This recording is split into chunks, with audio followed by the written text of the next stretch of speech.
कसं काय मंडळी हा सदा भोळा स्वरूप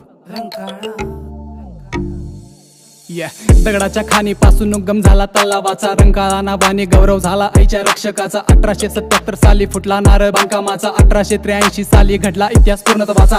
तो होता काळ चौथे छत्रपती शिवरायांचा. नयन रम्य नजारा आहे संध्यामठचा, रंकाळा आहे जोडीदार शालेने तालसा. आहे रंकाळा 3 मैल परिसराचा, तलाव हा जवळपास 11 मीटर खोलीचा. यामुळे प्रश्न सुटला शेतीसाठीच्या पाण्याचा. राजेशाहूंनी केला विचार याच्या सौंदर्याचा, बाजूला हिरवळीने भरलेल्या परिसराचा. लहान मुलांसाठी खेळण्यासाठी उद्यानाचा, समुद्र नसला तरी फील हाय चौपाटीचा. कोण विसरत नाही स्वाद इथल्या भेलपुरीचा, प्रेमवीरांसाठी स्पॉट हाय भेटण्याचा. रंकाळा आहे पुरावा जुन्या वस्तींचा, रंकाळा स्रोत बनला कित्येकांच्या उद्योगाचा. विषय खोल आहे या प्रेक्षणीय स्थळाचा, रंकाळा बनला विषय कोल्हापूर पर्यटनाचा. तुमच्या आमच्या जिव्हाळ्याचा रंकाळा,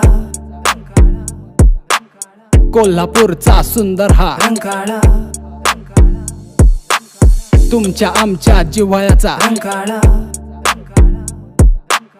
कोल्हापूरचा सुंदर हा रंकाळा.